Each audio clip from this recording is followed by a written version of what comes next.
یہ عاشورہ کیا ہے؟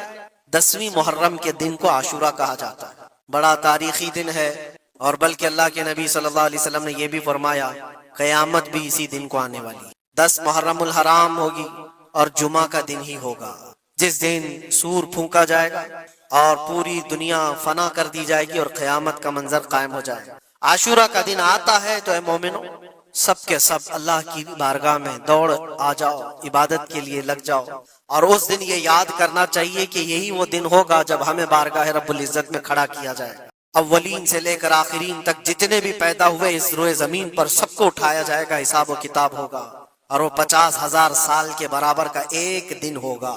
اس دن کو یاد کر کے عاشورہ کا اہتمام کرنا ضروری ہے۔ عاشورہ میں تو ویسی یادگاریں بہت ہیں۔ آدم علیہ السلام کے متعلق ان کی توبہ اسی دن قبول ہوئی۔ نوح علیہ السلام کی قوم پر جو عذاب آیا تھا طوفان کا، وہ طوفان نوح سے کشتی کو جو نجات ملی نوح علیہ السلام کی، وہ بھی عاشورہ کا دن تھا۔ سیدنا یونس علیہ السلام کو مچھلی کے پیٹ سے باہر نکالا گیا، وہ بھی عاشورہ کا دن تھا۔ موسیٰ علیہ السلام کو فرعون سے نجات دی گئی، فرعون غرق ہو گیا، پانی میں ڈبو دیا گیا، وہ بھی عاشورہ کا دن تھا۔ بہت ساری اس طرح کی تاریخی چیزیں عاشورہ کے دن، لیکن یہ ساری تاریخوں پر ایک تاریخ غالب آ جاتی ہے، وہ رسول اللہ کے نواسے کی قربانی کا دن، اس لیے کہ وہ پوری امت کو ہلا دینے والا حادثہ ہے۔ نبی آخر الزمان صلی اللہ تعالی علیہ وسلم نے اپنے اس لخت جگر کو، اپنے اس نور نظر کو، جس کے لیے اپنے سجدے لمبے کر دیا کرتے تھے، جانتے ہیں آپ حضور پاک صلی اللہ علیہ وسلم کے ایک بیٹے تھے حضرت ابراہیم، اور یہ اسی زمانے کے ہیں جب حضرت امام حسین بھی پیدا ہوئے تھے، اور حضور کی گود میں آپ کے اپنے بیٹے بھی تھے۔ حضور صلی اللہ تعالی علیہ وسلم کے وہ ایک ہی بیٹے ہیں جو 6 مہینے تک زندہ رہے۔ حضور صلی اللہ علیہ وسلم اپنی گود میں بٹھا کر انہیں پیار کر رہے تھے، اور امام حسین کو بھی گود میں رکھے ہوئے تھے، ایک طرف نواسا ہے اور ایک طرف بیٹا ہے۔ جبرائیل امین نے آ کر کے عرض کیا اللہ کے نبی صلی اللہ علیہ وسلم سے، کہا رب تبارک و تعالیٰ کی منشا یہ ہے کہ ان دونوں میں سے آپ کسی ایک ہی کو رکھ سکتے ہیں۔ اللہ کے نبی صلی اللہ علیہ وسلم نے امام حسین پر اپنے بیٹے کو قربان کر دیا، کہا اے جبرائیل حسین کو رہنے دو، اس لیے کہ یہ میری آنکھوں کا بھی نور ہے اور فاطمہ کی آنکھوں کا بھی نور۔ پھر چند ہی دن کے بعد حضرت ابراہیم کا انتقال ہو گیا۔ آپ اندازہ کریں جس حسین اعظم کے لیے رسول پاک صلی اللہ علیہ وسلم نے اپنے بیٹے کو قربان کیا، اور مدینے کی گلیوں میں جس کو اپنے کندھوں پر اٹھا کر سوار کرتے تھے، امام حسین حضور کے صلی اللہ تعالی علیہ وسلم کے کندھوں پر سواری کیا کرتے تھے، دوش نبوت جن کی سواری ہو، اندازہ کر سکتا ہے کوئی؟ اس حسین اعظم کے چرچے مدینہ طیبہ میں بچپن میں ہی عام تھے۔ صحابہ اکرام رضوان اللہ تعالی علیہ مجمعین دیکھتے تھے، کبھی حضور صلی اللہ تعالی علیہ وسلم مسجد نبوی تشریف لاتے تو یہ دونوں شہزادے حضور کے جبے پر لٹکے ہوئے آتے تھے۔ کبھی حضور ممبر پر کھڑے ہیں تو ایک شہزادہ حضور کے ایک قدم کو پکڑا ہے، دوسرا دوسرے قدم کو پکڑا ہوا ہے۔ یہ تو ان کی پرورش تھی جو بچپنے کی تھی۔ صحابہ ان کی اس بچپنے پر رشک کیا کرتے تھے، اور صحابہ اکرام رضوان اللہ تعالی علیہ مجمعین ادب حد درجے کا کرتے تھے۔ آپ کو میں بتاؤں، ادب تو ایسا تھا اہل بیت اطہار کا۔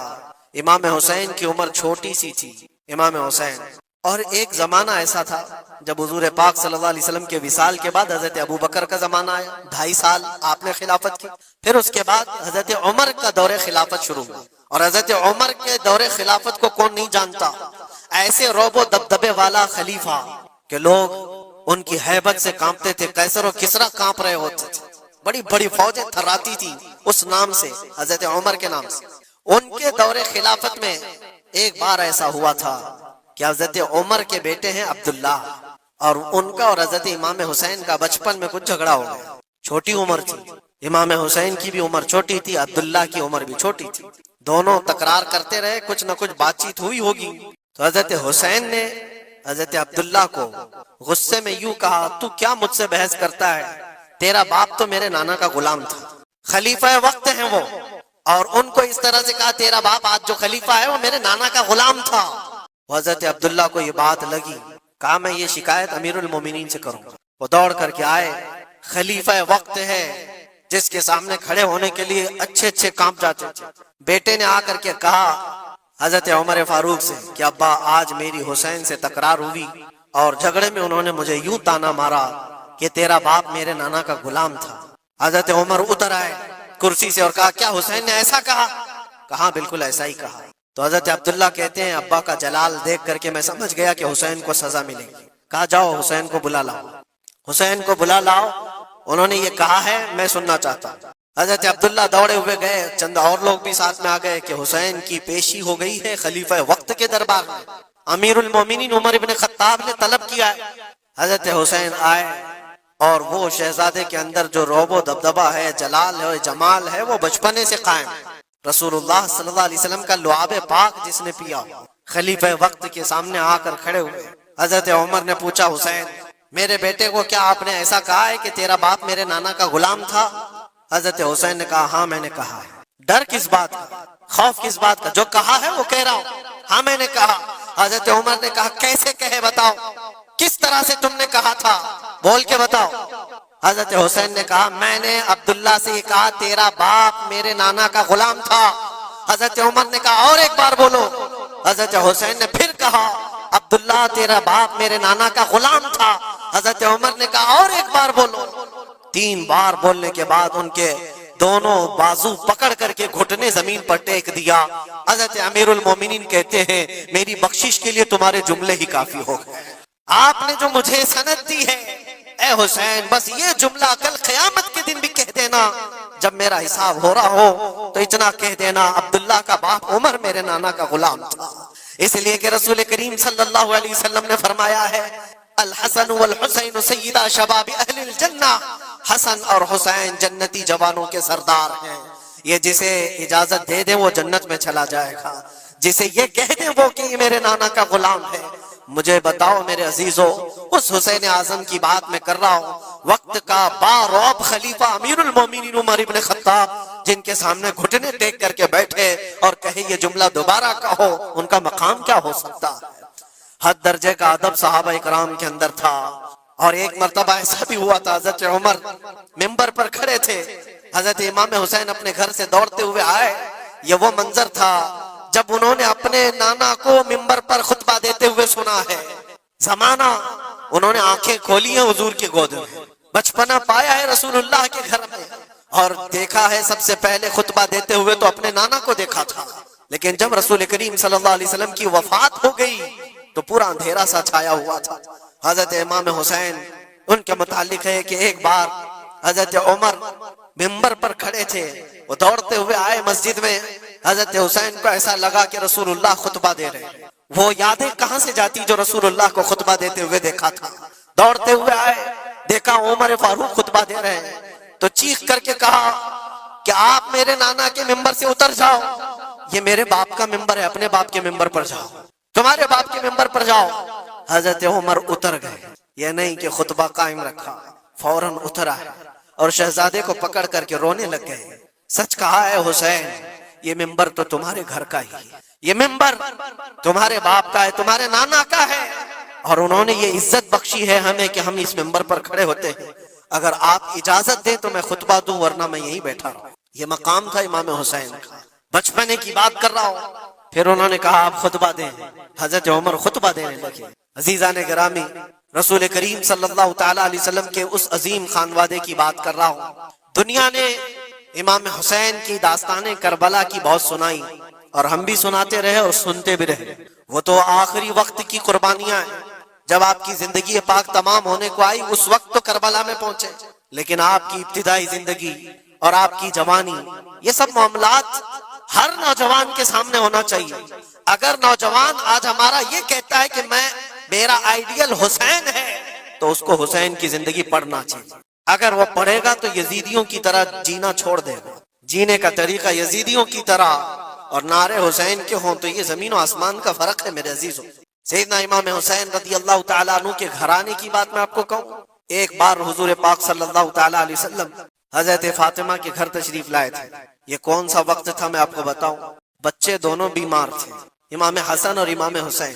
تو حضرت فاطمہ نے منت کر لی تھی کہ اگر یہ بچے صحت یاب ہو جائیں تو 3 روزے رکھیں گے۔ حضرت علی نے بھی منت کر لی، تو اس کے بعد بچے صحت یاب ہو گئے تو روزے رکھے۔ حضرت علی رضی اللہ تعالیٰ عنہ داماد رسول، اسد اللہ الغالب، شیر خدا جن کو کہتے ہیں، فاتح خیبر شکن اور فاتح خیبر، سیدنا علی ابن ابی طالب رضی اللہ تعالیٰ عنہ ایک کھجوروں کے باغیچے میں کام کیا کرتے تھے، اور مزدوری میں صرف 2 درہم آپ کو ملتے تھے۔ وہ 2 درہم ایسے کہ اس سے مدینے میں اتنا آٹا ملتا تھا جس سے 5 روٹیاں بن سکتی تھی. یہ دن کی مزدوری تھی ان کی. دن بھر کام کر کے آتے, روزہ رکھ کر کے گئے تھے, کام کر کے 2 درہم مزدوری میں لے آئے, اور اس کے بعد آٹا خرید کر لائے اور کہا فاطمہ روٹیاں بنا لو. 5 لوگ تھے گھر میں, حضرت فاطمہ, حضرت علی اور آپ کی ایک کنیز فضہ اور حضرت حسن اور حسین رضی اللہ تعالیٰ عنہم. 5 روٹیاں بنی تھی اور شام میں افطار کے لیے بیٹھے تھے. تو عین افطار کے وقت ایک مسکین دروازے پر آتا ہے اور کہتا ہے یہ اہل بیت کا گھرانہ ہے, میں بہت بھوکا ہوں, کیا مجھے کچھ کھلایا جا سکتا ہے؟ حضرت فاطمہ نے 5 روٹیاں اٹھا کر اس کی جھولی میں ڈال دی, ایک بھی نہیں رکھا, اور پانی پی کر افطار کر لیا. کیا یہ کر سکتا ہے ہم میں سے کوئی؟ افطاری کے وقت ہمارے سامنے رکھا ہوا سامان ادھر سے ادھر ہونے نہیں دیتے. کوئی تمہارا شربت تھوڑا سا اٹھا لے تو دیکھو پارا کتنا چڑھ جاتا ہے. افطاری کے وقت تو سب کو بھوک شدت کی لگی رہتی ہے, اور اس وقت گھر میں جو موجود ہے وہ اٹھا کے دے دینا. مسکین تو لے کر چلا گیا اور یہ پانی سے افطار کر کے رہ گئے. رات کو اسی پانی سے سحری بھی, دوسرا روزہ تھا. حضرت علی مزدوری پر گئے, پھر وہی مزدوری, اور آٹا لائے, 5 روٹیاں بنی, اور افطار میں بیٹھے تھے کہ ایک یتیم بچہ آ گیا جس کے ماں باپ نہیں تھے. اس نے آواز لگانی شروع کی کہ میرا کوئی نہیں ہے, میرا آسرا نہیں ہے, میرا باپ نہیں ہے, میں یتیم ہوں, کیا مجھے اس گھر سے کھلایا جا سکتا ہے؟ آج حضرت فاطمہ نے وہ 5 روٹیاں اٹھائی, اس کی جھولی میں ڈالی, کہا صبر کر لو, ہم پانی پی لیں گے. پانی پی کر دوسرا.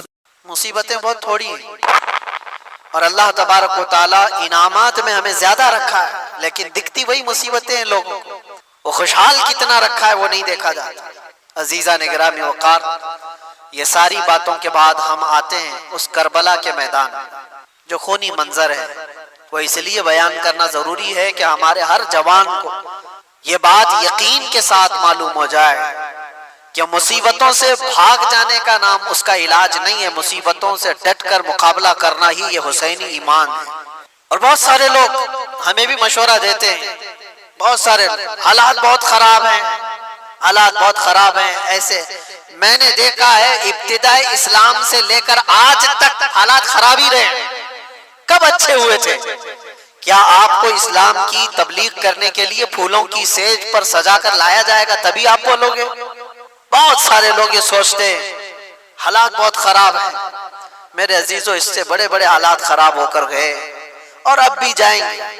لیکن ایک بات یاد رکھنا, انہی برے حالات کے درمیان اسلام کا پرچم بلند کرنا اور اپنے نبی پاک صلی اللہ تعالیٰ علیہ وسلم کی عزت پر پہرا دینا, یہ ایک ایسا تاریخی قدم ہے. کل کو آنے والی نسلوں کا ایمان بھی تم سے جڑا ہوا ہے, کل کو آنے والی نسلوں کے جذبے اور ان کے حوصلے بھی تمہاری زندگیوں سے جڑے ہوئے.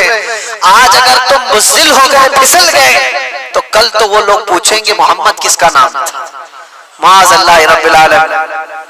اگر آج تم مصلحتوں کے پردوں میں چھپ کر کے رہے, ہاں زیادہ سے زیادہ ہمارے ساتھ کیا ہونے والا ہے وہ سب کو پتا ہے, انجام کیا ہو سکتا ہے. اس دنیا میں سب سے زیادہ یہی ہو سکتا ہے موت آئے گی. اور سنیو, اس بات سے اگر خوف ہے تو پھر کربلا سنتے کیوں ہو؟ کربلا کی داستانیں کیا مزے لے کر سننے کے لیے؟ سید الشہداء امام علی مقام رضی اللہ تعالیٰ عنہ کو دیکھو, زندگیاں پوری قربان کی ہیں اس میدان میں, اور اپنی نہیں. ایک بات میں آپ کو بتاؤں, آدمی اپنی مصیبت تو برداشت کر لیتا, اپنے رشتہ داروں کی مصیبت بہت مشکل ہے. تم اپنے سامنے اپنی ماں کو تڑپتا ہوا نہیں دیکھ پاؤ گے, اپنے بچوں کی ہلکے بخار کو بھی نہیں دیکھ پاؤ. مجھے کچھ سالوں پہلے کی بات ہے, میں اپنی پریکٹیکل لائف ہی آپ کے سامنے عرض کر رہا ہوں. 2 سال کا میرا بچہ تھا, انگلی اس کی دروازے پہ پھنس گئی تھی, کٹ گئی اور لٹک گئی اتنی تیزی سے کہ دروازہ آدھی انگلی کو کاٹ دیا. اور بے چینی اتنی بے قراری کہ اٹھا کر میں بھی بھاگتا ہوا ہاسپٹل پہنچا. اور بھی تھے 2 لوگ. چھوٹا بچہ 2 سال کا ہو اور وہ چیخ رہا ہے, اس کی چیخوں سے ہماری روح بے قرار ہے. ڈاکٹر کے پاس لے گئے, ڈاکٹر نے دیکھا, فوراً پکڑ کر خون بند کیا, اور اس کے بعد کہا اس کو ٹانکے لگانے پڑیں گے. ٹانکے لگائے بغیر یہ کٹ کے گر سکتی ہوں.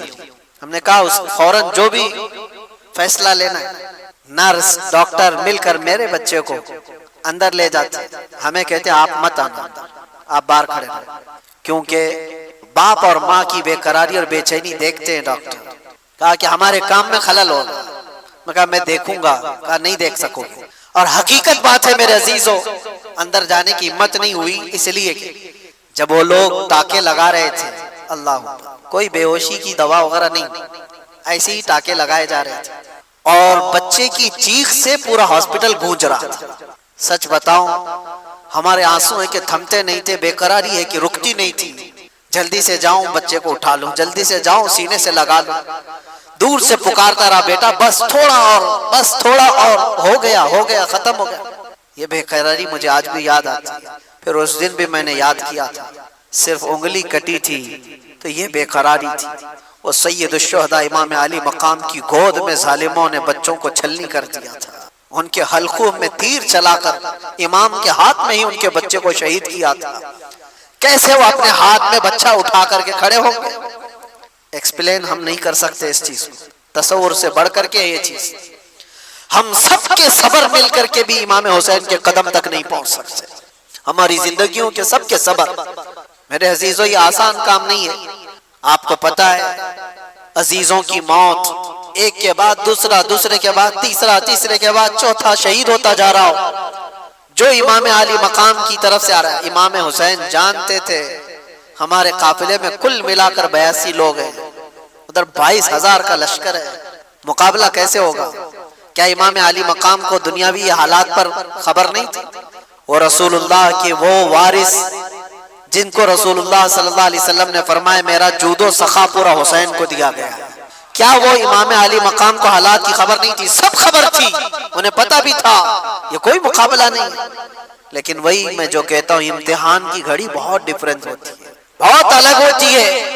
امام علی مقام کو کربلا کے میدان میں کھڑے رہنا تھا، قیامت تک آنے والے مسلمانوں کے لیے ایک مشعل راہ بن کر کے کہ تمہاری زندگی میں اس سے بڑھ کر کے تکلیف نہیں آ سکتی، تمہاری جو بھی تکلیفیں ہوں گی وہ چھوٹی ہوں گی، اور تم اگر گھبراتے ہو کبھی چھوٹی مصیبتوں میں تو اے مسلمانوں مجھے دیکھ لینا، امام حسین کا یہ درس تھا، تم دیکھ لینا۔ آج مجھے بتاؤ کوئی بھی ایسا بندہ ہے جس کو بھوکا اور پیاسا بھی رکھا جا رہا ہو، جس کی ساری نسبتوں کو پامال کر کے کربلا کے میدان میں زبردستی لایا گیا ہو، جہاں جانور بھی پانی پی سکتے ہوں اور رسول اللہ کا گھرانہ پانی نہیں پی سکتا؟ یہ صبر اور استقامت کی وہ گھڑی۔ اب سوچو ایک ساتھ کسی کے ساتھ حادثہ ہوا ہوگا، میں مانتا ہوں، جیسے کہیں پہاڑ کے چٹان کے نیچے آ گئے، کوئی بہ کے ایک ہی خاندان چلا گیا، ایسے حادثے تو ہو سکتے ہیں، ایک ساتھ چلے گئے، کوئی کسی گھر پہ ایسا ہوا ہو۔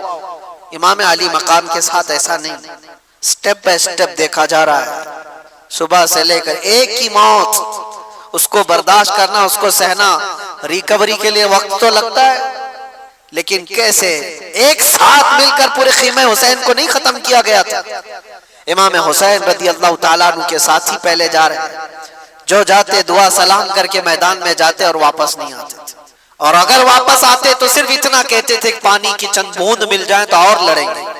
لیکن میرے عزیزوں امام حسین رضی اللہ تعالیٰ عنہ کی عمر پاک اس وقت آپ اندازہ کرو 56 سال کی عمر ہے، 56 سال کی عمر میں وہ ایک ایک لاش کو اٹھا کر کے جمع کرتے جا رہے ہیں، اور جب باری آئی خاندان کی، اور خاندان میں حضرت امام قاسم جو امام حسن کے بیٹے جوان تھے 19 سال کے، جب وہ جا رہے تھے تو امام علی مقام نے ان کو دیکھ کر کے صرف اتنا کہا تھا میرے مرحوم بھائی امام حسن کی تم یادگار تھے، لیکن یہ ساری یادگاریں ایک کے بعد دیگر میدان کربلا کی رونق بنتی جا رہی تھی۔